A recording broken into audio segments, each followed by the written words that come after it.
Hello and welcome to today's Insight Live.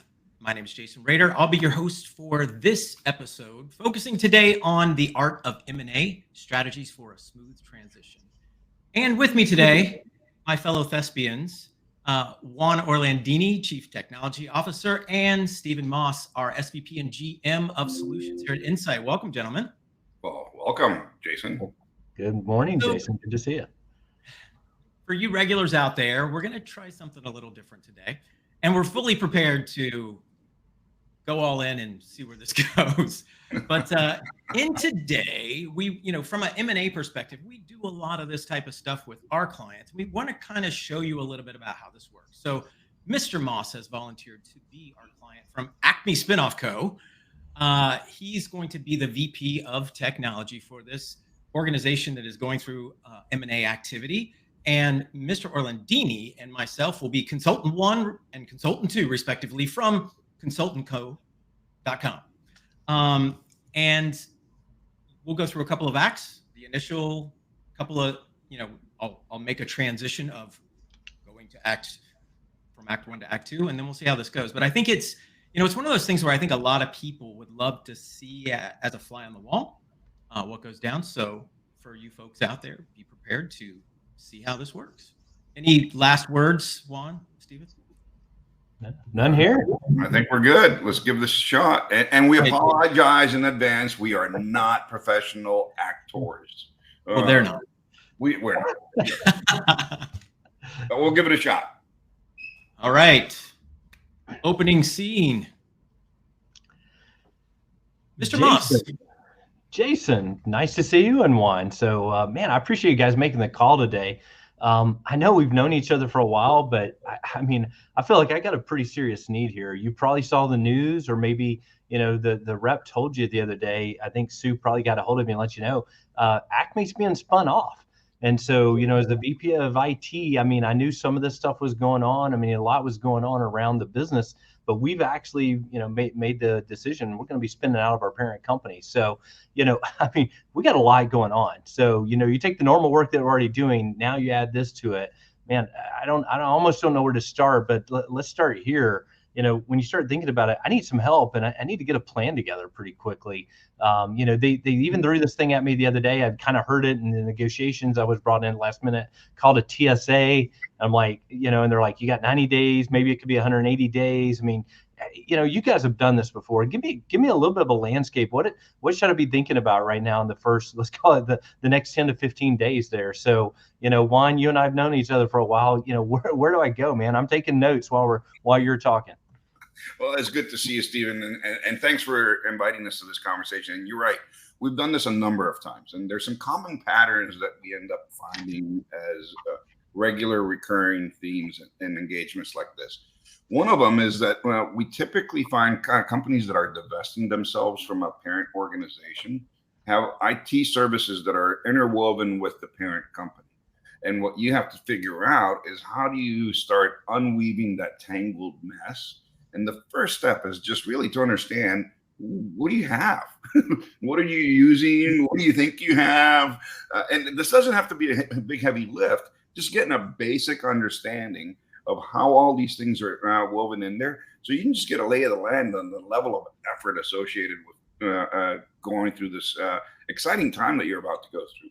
Yeah, that's great. I can tell you right now what we're talking about, and in the final bit of the negotiation, we are talking about separating everything to make it very clear. So everything from the email systems, we have some lightweight manufacturing systems, we have an ERP system. You start thinking about everything from file systems and everything. The intent is that it is a complete separation. So, that's why I kind of have this look. I got up really early this morning, started making a whole bunch of notes here, and I got a whole bunch out there. But, you start looking at it. So, when you start thinking about that in the time frame, let's say the TSA is 90 days. How do I even start getting my staff oriented around that first? Do y'all think messaging? How do I set up an entire different environment? They're willing to sell us the assets. I'll put air quotes around that. I'm still not even sure what that means, but they're saying, hey, we'll sell you some of the assets that are running certain systems today. But if the ERP is one ERP and I got to split it off, you get why my head's spinning there. And not the least of it, which is keeping the lights on while we're doing all this, right? Jason, you and I talked about that in terms of just the patching and security and things that my team's already working really hard on. So maybe I'll throw it at you. Maybe when you start thinking about that, what are you thinking there? I mean, Juan gave me some really good advice here on that, but how do you think about that next little pitch? How do I walk out the door here in the next hour and start talking to my team about this? First of all, congratulations, Stephen. This is usually a good thing when you get spun off into your own orgs. So that's going to be positive. I think you're totally thinking right. From a security perspective, why the spinoff happened is one of those reasons. Are you going after some additional markets, or working with clients that have specific security requirements that maybe were too burdensome or cumbersome for the main core? Those are typically the reasons that folks get spun off into those things, for like a federal arm or those kinds of things. So we're pretty fluent in that type of thing. And those are the things you want to think of sooner rather than later, because just migrating the same systems that have compliance or governance issues are things that you don't want to have to deal with after the move. Yeah. You can also potentially improve security. Believe it or not, it was the sprocket business. There's sprockets in everything, Jason. You would believe it. There's a sprocket everywhere on the planet. Just like there's a chip everywhere, there's apparently a sprocket everywhere. And so we're going to put sprockets everywhere. And so when you think about it, we're going to extract this sprocket business. I apologize. I didn't make that clear up front. So. Yeah. So, hey, Stephen, I'm going to throw a different thing. Sorry, Jason, I didn't mean to cut you off. One of the things that we haven't touched on is the people that are involved. All right. And I would stress to you, because this just is probably going to be new news to all of your teammates, is that, hey, this is an exciting time, as Jason said. This is an opportunity for the vast majority of you, not everybody, right? And it's that you got to make sure that your team feels comfortable and has direction, and can feel empowered to be part of this journey that you're about to undertake. Because what we've seen is that if you have the right technical stuff, the right direction and all that, but the team is in a shambles, you're not going to be doing very good, right? So I would encourage you to spend as much time as you can making sure that the team's super informed and participates in this effort as much as possible, to help them and help lift as much of this together with anything else that you end up bringing into the mix. Yeah, I like that. I mean, so what I've got so far, making sure I'm tracking, Jason, with you and Juan, started out, we're talking about what's woven together, right? What do we have to unweave? What do we have to unentangle? I think is the first word you use, Juan. The next thing is, keeping that lights on, but also getting into the what's important and bringing importance to it, Jason. I've got that. And then we're talking about people. I think that probably is the most important endpoint at this stage of the game, because I want everybody engaged. I want everyone excited about Acme Sprockets. I mean, when you start looking at it, you're right. We're blessed to have this opportunity to spin off a company and do incredibly exciting things. I want all my teammates to have that opportunity to expand their careers, right? So when you really think about it, they're going to be working towards new jobs and opportunities here. So I think I've got it to get started with that. So I need to walk out of here, start talking to the team, communicating. I'm going to reverse order that. I'm going to tell them, hey, what we're going to communicate. Then I'm going to spend a little bit of time about what are we doing? We're actually extracting everything, because I think that's really important point. But I think I do need to acknowledge that it's a complex, project or series of projects here, because it is entangled, it is woven together, and we got a lot of hard work to do. But I'm excited about this first session. You got me kind of energized, and I think I can go out there. If I'm still smiling this way when we talk tomorrow, I'll let you know how the meeting goes. How's that? Yeah, I'll give you one piece of advice that I heard recently from one of our consultants internally. And this is a good rule of thumb, is that the change starts when the rumor starts. And if there's rumors already floating around your organization, you better go and start addressing them as fast as possible. Otherwise, they're going to grow a life of their own, and that's not going to be good. All right. So you picked them off in the exact right order, Stephen. People first, and then all of the change management and all the technology things that will have to come around with that. I like Let that. me just throw one last little nugget in, Stephen, because what a lot of people ask, when you announce the change, what can we do now? And I think that's an important thing to think about, because you typically don't have a clean break. There's going to be some expertise that comes with you, of course, but there's going to be some that's that's still left in the old company. And really the maturity and how well things are defined, processes and those kinds of things is going to be critical. So what they can start doing now is making sure they're checking and having those processes defined. And if not, kind of make sure that they're capturing that data. That's awesome. That's great advice. Well, I appreciate you getting on speed dial on such short notice. And you're right, the rumors are already out there, Juan. But I certainly couldn't call y'all up and kind of give you what was going on until this morning. So I appreciate your timeliness in this. I'm excited about being prepared to go have this first meeting with my staff. And we certainly have some staff from the existing company that are going to be there. In fact, our chief executive officer is going to join. It's that important. They're going to continue with their endeavors as well. So I'll let y'all know how to go. We'll talk probably in the next 24 to 48 hours and pick it up from there. All right. Thank you again, Jason. Juan. Thanks, Stephen. Good seeing you. Good to see you. And scene. We now join our team 24 hours later. In a dark alley. We didn't talk about like having to do like changes like shirts and all this other stuff. I mean, you start thinking about this, it gives you an appreciation for Saturday Night Live, right? Really quick. It's like, how do they pull this off? So you can do this. We can change our backgrounds. There you go. Juan's doing the background. I love it. Oh, that's awesome. All right. So we're on to scene 2, right, Jason? Oh yeah. All right. One, Jason, it's great to see you guys. So, hey, quick update. I know it's on a Friday afternoon.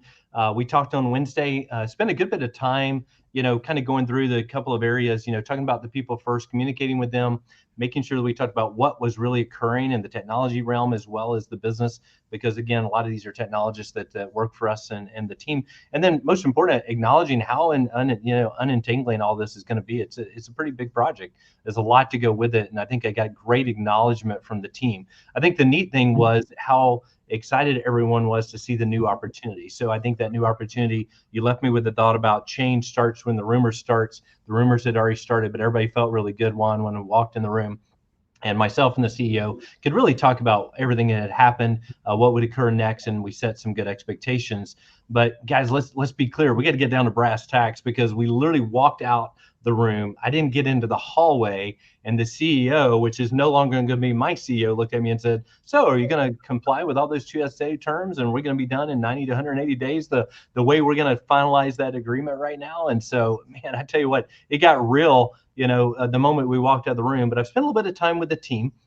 And what I figured out was, in my mind, especially when you start getting into the ERP and all these other things, I got an ERP to separate. I got a lot of stuff to go. But I think we got to bring some importance. Kind of started heading me down that path about what's important. So it seems like things like email, setting up new domains, all the things that are there, that's where my team's head went really rapidly. They started talking about the cloud. And of course, we're kind of spread across a couple of different things. We got assets in GCP. I got things in Azure. I got a fair amount of 2 colo data centers as well in North America and 1 in Asia that I got to keep our minds around that disentanglement. But with all that said, hey, I don't want to go spend a couple of $1 million just to get started, guys. I mean, I love the work that we do with Insight, but we need to really be pragmatic here and start making forward progress. So can you help me beyond that big, that big 5 assessment model? Where do I really go next? Let's talk that through. Then I can take the weekend, again, regurgitate that back maybe on Monday morning or Tuesday and go from there. Can y'all help me with that right now? So, Jason, I think it would be prudent that we started with the security model first and foremost, and then we can get into some of the communications, which is kind of ties into that rumor conversation that we had. And how do we establish a good basic communications as part of the friendly divestiture that you're about to go through, right? That's what the spinoff is. So, Jason, you want to go through the security implications first, and I'll pick it up from there. Sure. And Stephen, with you and your team, how confident are you that you're aware of the compliance and requirements that you've got within the new environment that you'll have to meet? I mean, we feel pretty good about it. I mean, when you start looking at it, we certainly have a team that's already working on the contractual obligations, because you're asking the right question, Jason.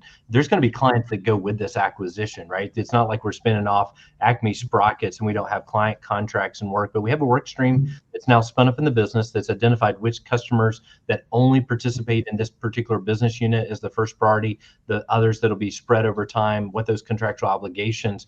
We are going to be looking at for them for which ones have to report out things like high trust, SOC 2, the list goes on, right? C-Star, you know, I can't keep up with them all anymore, but we're looking at which of those contracts have those obligations and how do we build it? Because again, standing everything up, it does need to comply with that. We believe we're going to be given a period of time by our customers, a little bit of a grace period. We'll novate contracts. So if people aren't familiar, you know, I think you're familiar with it. You guys do it a lot, but that novation of the agreements is part of how we're going to do this. So Newco is going to get them novated over to us. So we'll have communications with those clients. But if you think about that, yeah, we have a lot there to do, and we got to stand it up from day one that way. So, you know, how do we do it quick? I hate to say it, but guys, at some point in time, I got to get moving here. I don't need to be buying a SAN and a new network switch and 4 or 5 weeks from now having a gear order and a standard bill of materials. I need an email system up and running. It feels like, you know, by next week. You know, what can I do? And so, oh, go ahead, Juan. All right. So from the email and the communications and all that, I tell you that there's some fantastic options through several of the public cloud providers. So Microsoft, Google, and others have fantastic tooling that allows you to very easily spin up a new organization, stand up all of the proper credentials and authentication mechanisms for that new organization, migrate your email systems to them or create new email systems. We don't know which one you have to do yet based on your compliance requirements. And then at least get comms up and running very, very quickly without you having to invest in the infrastructure to get that up and running. As you mentioned, we might not be able to get that up and running for you fast enough, right? So that's something that we can set up for you on your behalf, and we can help you select the right one. We just have to understand a little bit more from your teams that handle that environment. What are the requirements, and also the user experience that they're used to providing to the end users in your organization. And we know some of the population types that you have. It's going to be a little bit different for your manufacturing plants than it is going to be for your knowledge workers and all that. So we just have to make sure that we accommodate all of those needs. Okay, so let's do this real pragmatically. So after this meeting one, I'll make sure that Deekla and the team get with you and kind of get the team started. If you can go get us set up and get us email started, I absolutely understand that certainly the existing laptops and systems we can have two, I'll call it, I'm sorry, I'm dating myself, Exchange or Outlook or whatever it is today, right? But I'd have multiple clients and point them at different mailboxes. So let's get that going and get that going. But I do want to return back, Jason, to where you were going, because it kind of, the way you and Juan were teeing that up, you talked about a security framework and how to think about setting things up. Let me be clear, as much as I'm rushing through things, the last thing I want to do is go in and build a lot of infrastructure out and then find out it doesn't comply with something in security, or it costs me even more money to operate. I assure you the pressures on operating with fiscal stewardship on the tail end of this spin out divestiture are going to be enormous on me and the staff. So Jason, can you kind of tell me what your head is? You've been around us for a while. What model comes top of mind, or can you help kind of get me thinking of that path there? And Juan, don't forget, Deekla, y'all, I need that stuff set up though. Next Tuesday, I got deadlines on this, okay? It's good to start off with a framework, like you said, and to align, and it kind of depends what type of companies you work with. I mean, ISO 27001 is kind of this international standard that everybody really respects. There's CMMC and other things within the US, depending on if you're doing government. That's a pretty important thing. And the crosswalking that to, you mentioned high trust and passing in some of the other things like PCI, making sure your framework, the controls map into that and they map to the other compliance issues that you're going to have day one. You don't really get a grace period from a security perspective. True.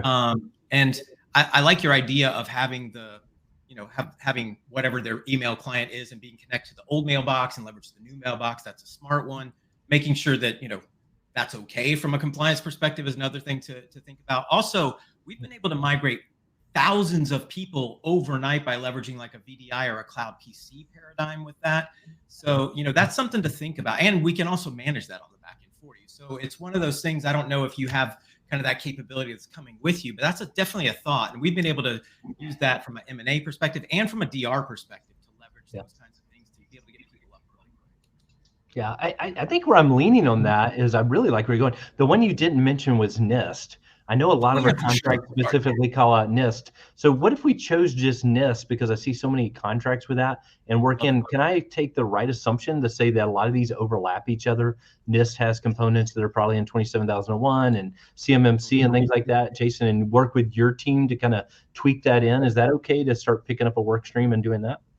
Yeah, and whatever the main company was aligned with, those are things to also think about, especially with your email clients and those things. You really don't want to have the shock of people having to switch from one platform to another. Right. But it's the same thing. Frameworks they're familiar with are usually good. I love NIST. NIST is North American, but it's one of those things that it's respected worldwide, but it doesn't really hold as much weight outside the United States. But I love NIST, and I also like that it's free.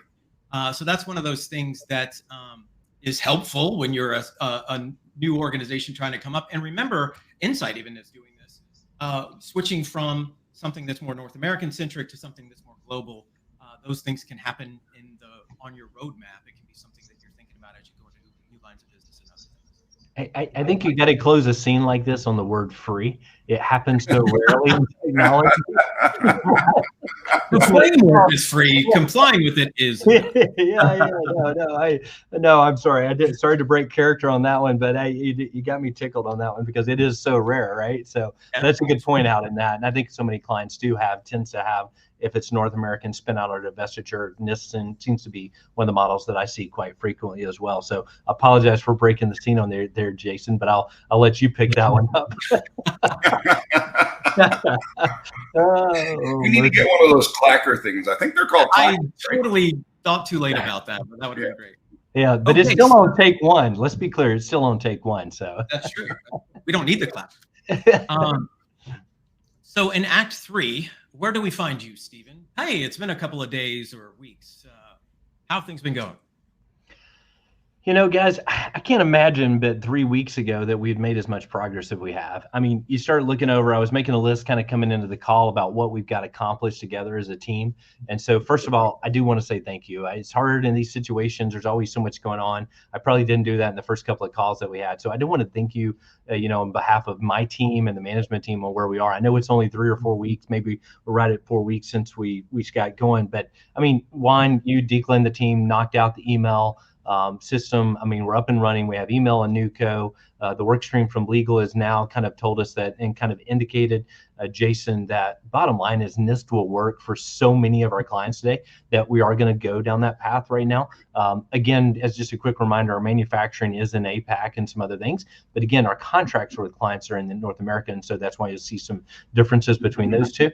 And so we're going to go down that path. It doesn't mean that we're not going to investigate ISO 27001. I know Jeremy and some of the team put a really passionate case together for why that matters. And I think that's the right thing for us to do. But I want to make sure we hit this TSA deadline again and stay really, really hyper focused about NewCo and getting the Sprocket business turned up cleanly. And then we'll turn around and really talk about what comes next, because I did sit down with the CEO and figured out how much of this will be capitalized. A fair amount of what we're going to do, is a quick update for y'all, is we have made the decision. A lot of these advances will be capitalized versus OpEx, certainly the cloud and stuff. One, we're paying for it as we go. Your analysts are working your way through that. But some of these other things that we're doing, including some of the consulting, Jason, from your team around the security and the model and things like that, we're going to capitalize into the actual spin up of NewCo, which is, Acme. And so we're feeling really good about that. So that's kind of where we are with that. I do want to circle back to the team, though. The team is good right now, right? They're where they are. But the next thing that seems to be already happening is everybody's like, well, what's my new role and title? And I did this over here, and I can already see this is coming a mile away, as everybody's thinking through, hey, what's the geography look like in that? What guys, can you give me a little bit of advice about that? I know that organizational change management comes into light. We've had a couple of conversations there. But, what wisdom can you give me about, again, talking to the team at the stage we're in right now, because they're thinking about the advancement of their careers, getting the objectives done, and certainly still even serving the existing company that we're spinning out of. All three of those things are going on at the exact same time. And so I bought pizza for the team, had a nice round table, had a lot of feedback. I won't go through that unless I need to, but hey, how do y'all see things? Y'all were great in the first go around, helped me deal with the team in the first 48 hours. Where do you think we are now? What advice do you have? Because I'm now seeing a lot more coming at me, right? And it's not the questions that are easy. These are a little bit harder questions and take a little bit more time. What advice do y'all have right now? Well, I've spent quite a bit of time with your team, and I'll tell you the excitement that they feel is largely around the opportunity to grow their careers and new technologies and maybe new roles within the teams that they're playing. And so they might have been individual contributors, and now I want to become leaders of some sort. There's actually individual contributors that want to become indirect leaders. So I would tell you that you probably want to set up something that allows for all of those things to happen, right? And encourage them to get really excited about this. There's lots of fun ways of doing this.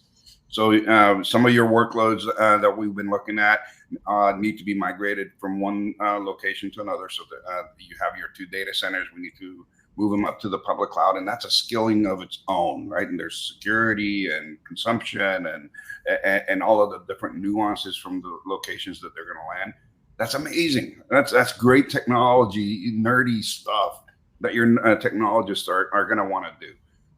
Now, managing all of that stuff is going to be supremely important. And one of the things I can't stress enough for you that you really need to build a strong program around is the FinOps team. The FinOps team that actually makes sure that you're spending your money wisely and is participating fully in all of these activities with your teams as they spin up new workloads in the public cloud, as we go help you build your new data centers, that the same rigor that you're using for the public cloud is applied to the private cloud that you're building. All of that is supremely important. And by the way, those are new skills and new capabilities and new leadership opportunities for your team that you should get them to be excited about, because this career advancement, career security, all those things are really, really important for you right now. So all of those things will really, really help quite a bit.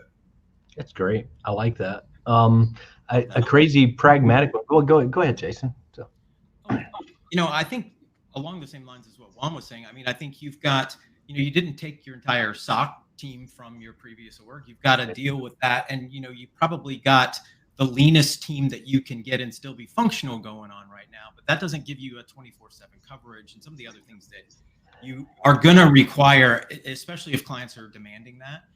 One of those things I would say that also helps for the upskilling is to work with like have a managed services team or services coming out of, so you have a follow the sun type of approach to that. And those teams it'll require 2 things to actually engage teams like that. Your team will have to be on lock because they've got to have defined processes, and because they have to do the appropriate handoffs and those types of things with those other teams. But also, selecting the right managed services provider will give them the ability to have that exposure, because basically they're co-delivering this service, your team delivering the portion they deliver, and the managed services team delivering. I've seen a lot of good happen back and forth between that. Yeah, and the operating. Sorry, Jason, your audio is cutting out. I thought you were done. One of the things that I would tell you is that it's easy for that to be interpreted as an or statement. It's my teammate or that managed services provider that's providing the services. And it's really important that you stress that it's an and statement, right? Sure. It's you as a team and this as an augmentation of your capabilities, not an instead of, right? And that's going to go a long, long way, because that's really what you're trying to do is you have that very lean team that you've built together. They have limited capabilities to learn new things, to deliver new things, to innovate new things as you make your sprockets better, which is really your charter. And then you have this other team that offloads that work for them so they can do those things that you're really chartering the business to go do. I like that. This resonates quite a bit for me. So, kind of coming back and casting what y'all were saying with the thoughts I made coming into the call and kind of where we are. I think what I'm going to do with the team is in the past, we really focused a lot of times around kind of keeping the lights on type of shop. Let's be clear. We, keeping everything up and running and spending so much time, and we rarely tended to have the teammates able to go do work on innovation, that intersection between what the business was trying to do and technology that actually creates margin, better operations, fiscal stewardship. I mean, all the things that go with that. So I think my leaniness is to flip the shop around a little bit. I like the word excitement with that one. You got me thinking there. I really want to start thinking about it as maybe even just a ratio and saying, look, I want less than 25% of my team in total, right? We'll figure out what that looks like.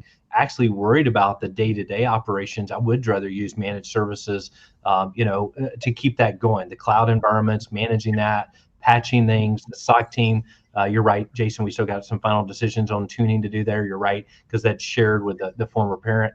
So we'll make that decision. But then I definitely want to spend time going and thinking about getting my teammates able to go do that innovation work and work alongside. I want them to challenge them to learn the business better, right? Because IT is no longer just serving in the back office.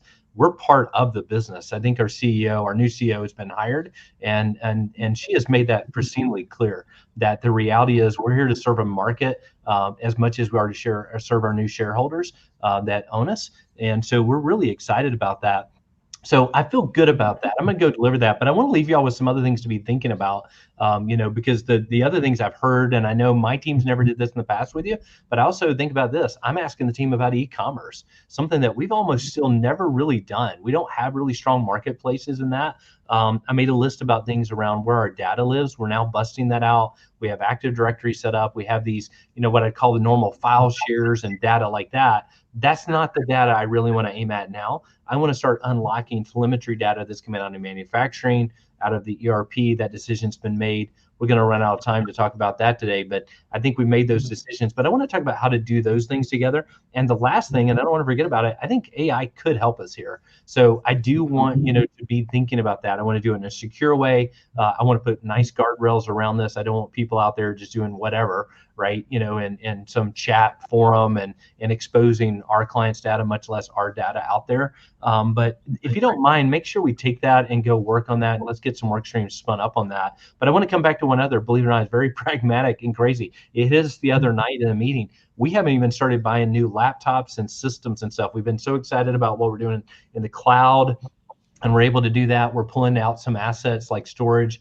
moving them to X as a service. But can you get somebody across, like just making sure we get the normal stuff set up for the new headquarters and all this thing? I assume that sounds crazy and old school, but I assume you can still do that for us, right? Very much so. And in fact, this is a perfect time to actually think about it a little bit differently. And the old way of thinking about headquarters and any physical facility it was a mandate. You must come into the office. And we didn't know any better. And then through the pandemic and all that, we all learned that there's actually a different way of working that is still practical. But there is a lot of value in making sure that people get together. There's serendipity and a lot of fun things that happen when our people are together, and it builds community, builds trust, lots of good things. So you have to think about your office as a magnet, not a mandate. And there are some amazing things that we can do around that kind of technology to make sure that the workspaces are much more collaborative, that they are amenable to actually having local and remote participation that is on par, easy to do. Plus, there's also an amazing ESG thing that we can do with you by making sure that we're using the leanest and greenest technologies as we deploy these things. And you can get environmental data for your facility. You can make sure that you have the cleanest air for your people. I mean, these are simple things that are, if we do them right with you, your team is going to be blown away, just absolutely blown away. And by the way, they're not all that expensive if you look at it holistically. Okay. Let me add on to that. I mean, there's new ways to acquire that technology now. I mean, we have a device as a service program where, that enables you to acquire this technology differently, delivered in a out of the box experience that's, VIP. You can of course choose your tier, but it's one of those things where maintaining that, acquiring those devices, imaging them, pushing them down, dealing with the whole life cycle of that is that the business that you want to be in? Most people figure out that they don't want to be in that business. So, I mean, it's one of those things to be able to not only have that environmental responsibility, have that high speed, low drag, but also to just not even have to think about those things. I think a lot of folks are kind of looking at that model like they're looking at some of these other X as a service models. I think it's the right time then to spin up a new work stream. I think we need to really, I hate to call it traditional, but I am going to call it traditional business, right? Let's split it into two things, maybe two work streams. One's traditional business. Let's make sure we get new procurement activities up and going so we can comply with all of our standards for that. Everything from devices to, whether it's conference rooms, audio, visual, let's start getting that going. I'm a fan of where you're going, Juan, especially you and Jason, when you talk about it becoming a magnet. I think that's really going to resonate very well. So I'm going to steal that line from you. I think that's 3. I may owe you something at some point in time and trademark on this one. But let's make it a magnet. I like that. Let's talk about the modern workplace as a magnet. So our teammates want to be there, collaborating and doing that. Then let's spin up the second one around this whole idea of using data from the business virtuously to spin that into making the business better. I think that goes everywhere from e-commerce and AI, but let's get a right team in that, have some great resources that are thinking about it. But I'm gonna leave you with one of the coolest ideas one of my teammates had and see if this makes sense. I think it's pretty logical in spinning out the MRP system. One of the teammates reminded me that we actually have a published disaster recovery and business continuity plan for the manufacturing vehicles. Let's call it the vehicles. There's a whole bunch in there, right? The MRP has other components to it. We're thinking that we're actually going to execute the DR plan, go buy the infrastructure, and then actually spin it down like it's a DR environment, then clean it up, and then it'll actually be working for Acme Sprockets, just like we were there, right? And so everybody's excited about that. It removes one of the major last hurdles in making this TSA deadline. And I don't mean to tell y'all, but that's the pressure I still feel every day, is making sure that takes place as much as the business spins up with that. Does that make sense though? It seems logical to me. It does. We've done a lot of work at this point with you, understanding how these workloads are interwoven throughout your organization and the different locations that you have the workloads running. The teams have been busily building your landing zones in the public clouds for the new tenants. We've been busily building your new data center and all of your infrastructures that are doing that. We're almost there. We've identified the different migration thresholds that we need to hit and the waves that those need to be run under. So we have a lot of this ready, and you're exactly right. Your DR plan, this is a perfect time to test it, because now we know exactly what that we have to actually execute it. And we have line of sight to being able to do this without actually impacting your production or taking any unplanned outages. And that is actually supremely important, because through all of this, you still have to run your business, right? So we have line of sight on that. It's not work that's done because it does take a little bit more effort. We've discovered a whole bunch of workloads that weren't known. This is typical, right? So we still got to work through some of those nuances, but we're confident we can get you there. I love it. So I'll tell you, week 4, I'm feeling pretty confident right now. So I can't thank you both enough. Jason, you had something else to add to that. Like I said, don't get me wrong. I'm still nervous, but we did move it from 90 days to 120 days on the TSA. So got about 30 extra days of relief, moved it to 120. But I'm feeling a lot better about the next 90 days than I did in the first week or so. No, I just wanted to add on to what Juan said. I think it is a fantastic time to test your recovery plan. It's also a fantastic time to update your recovery plan. As responsibilities, again, since you're using a plan from the other company, we want to tag the individuals responsible in the new order. Those are different types of things, new technology changes, other things that are related to that. It's just a good time. Never miss an opportunity when you're testing to also have the after action review, do the updating. I love it. It's great. Stephen, I want to thank you and the team. This project's been going fantastic, but we've had both of us have tripped over a few things here and there. What I really I'm very thankful of is the fact that what we've kept is an open line of communication. And when things went sideways, which we knew were going to happen, we communicated and we dealt with them. And that's supremely important as well. And I can't thank you enough for your team being responsive when things did not go like we intended. I appreciate bringing that up, Juan. It does mean a lot. As you can tell, I've been living in my war room the entire time, so it basically looks like a living room as well, I might add, or something like that, or a hotel room. But other than that, so no, I can't thank you both enough, seriously. So it's a wonderful place that we've landed right now. The next 90 days will be real excited, but we'll keep this cadence going, okay? Sounds great. Good talking to you, Stephen. Thank you. It's great to see you, Juan. Great to see you, Jason. And see. I think brilliant job, guys. Good job. Thanks everybody out there for helping us through this, if you will, with your encouraging word, feelings towards us. But one of the things I thought was interesting is we didn't hover a lot around technology. It was the plan, and that because I think a solution is way more than the technology. And I think depending on when folks go to the vendors to try to help them, the vendors help them with their specific thing that their expertise is around. Nothing wrong with that. But I think that's the difference between an org that understands the beginning and the end, where the technology are pieces in the middle. That's a thing that I think gets left out when folks think that, and this is no slight. I know every organization in the world has super smart people, and I don't think we walk in and know more than these folks. No. I think what it is they don't have the time to be smart to do all the stuff. We want to come in and help them leverage their big ideas and their aspirations to be able to help put those things into a plan and help them execute on those things, and then to continue to help them operationally. Yeah, and that's exactly right. Sorry, Stephen. I was just going to say, Jason, you're exactly right. And by the way, that smart people comment applies to both the manufacturers, the OEMs, and Totally. the cloud providers, and all of that stuff, as well as our clients' organizations. I mean, there's lots of smart people, but one thing we don't all have is infinite time. And that's what it is, right? That's what, at the end of the day, what we're helping with is time and value, and that's where we want to make sure that our clients are getting the most out of whatever their strategic plans are. Yeah, I completely agree. I'm going to bring it into types though as well. We talked about divestiture.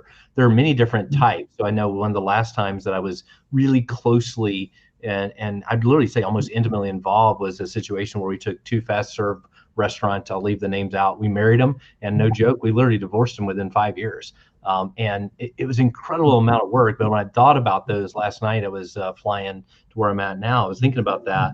I would tell you, back to both your point, one, especially around the communication side, I would say 85% of the work and the hard work was the communications. The technologies generally took care of themselves once it was oriented to goals and work streams and projects and work breakout structures and all of that. Those were never the stressors.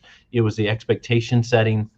It was making sure available resources were there. It was buying pizza at the right time for the teams. It was communicating to them successfully and hearing them thoughtfully through the process. It was listening to both management teams, because there's always two management teams involved. We kind of portrayed one, but there's always two management teams involved. And I think even getting those two management teams together was something that I've seen as a fail sometimes, because they've been kind of behind the umbrella and, hey, the transaction's behind us and they don't meet. The ones that I've seen go really well, and some of these are public to privates and stuff like that, or privates to publics, I've done both ways as well, is when both management teams are willing to sit down every 4 weeks. Where are we really at? Is this going well? And close those hurdles up, because sometimes even folks like ourselves need that CEO come in and go, hey, guys, this is a simple blocker. Let's just keep moving past it. I know the TSA says this, but let's go through and think about this one more time, and let's make sure we do the right thing for both companies. A lot of times that makes a difference. So throwing that in there. What about you, gentlemen, as far as your experience in this? You both are as many years of experience, as I will say it that way, Juan, especially for you, as I have. Hey, what are you saying? So, you got a couple of years there, my friend. So what's a good story or a good tidbit of advice there? Well, so I'll jump in, and then I know, Jason, you've done a number of these, and we actually participated in some of these together, right? Whether they're mergers, which was the original line for this thing, or they're divestitures, there's common patterns, right? And the communications, you're exactly right, Stephen. I mean, I cannot stress enough how much importance there is on the communications. Where we've seen them go sideways is where the communications breaks down. It's not the technology. I wouldn't say the technology is easy. You still have to have smart people that know how all this stuff works, right? But in the grand scheme of things, it is the lower lift, because people are complicated beasts, and that's what you're managing, right? It's a change control thing. When you are doing mergers, you are also have to, from a technology perspective, you're inheriting technical debt that you didn't even know that there was going to be, right? And all of a sudden, if your shop didn't have any, which I highly doubt, all of a sudden you will have some, and it'll be different. And by the way, when you merge them together, there's going to be cross-pollination of technical debt, and you have to make sure that you accommodate for that. So there's a lot of thinking and thought process that needs to go into that, but you have to be methodical and approach it the right way, and make sure you're leveraging the right teams, whether they're internal or external, to make sure that happens, right? But if you do those and you start doing that without religious adherence to one of the technologies or locations, I think that you land in a better spot. because we've seen far too many times when the technologists are so wedded to their careers and the technology stack that they married their technology careers to, right, that they become blockers, or teams become blockers to actually ultimate success. And you have to, as a leader, help them through that, because it is opportunity, and that's the way you have to paint it. That's a great point. Jason, last word. I think I always talk from a security perspective, but it is one of those things where security early in due diligence is way more important these days than it ever has been. And I think, there's the standard due diligence that happens a lot with just the IT. Are our IT systems compatible, kind of the ERP systems, those kinds of things. But they don't often think, there's some ways, and it's in my best interest for Insight and the organizations we work with to be acquisitive and to do that as quickly as possible, to leverage that acquisition and to integrate it and to get and take market share and do those things. Very few things are going to get you as far ahead of that game as making sure that the security is sorted out on the front end as quickly as you can. So. Agreed 100%. We've unfortunately had to help far too many clients because of security incidents, and it cannot be stressed enough, Jason. This is one of those that you and I are violently agreed upon. Security must be first and foremost, and you got to go from there, right? Absolutely. So I will thank everyone for the patience from my acting skills or lack thereof. It gives me a great appreciation again for, like I said, for SNL and many other folks that do these things even for hobbies there. Juan, Jason, thank you so much for joining. Man, it's a great time to be with y'all. I know we're not even able to be in the same city today, but I can't wait to see you both live in the next couple of weeks. Likewise. And for those of you out there in TV land who want to know more about what we do here at Insight, please visit us at insight.com/solutions. Thanks for joining us, and see you next time. Cheers. Bye, everybody.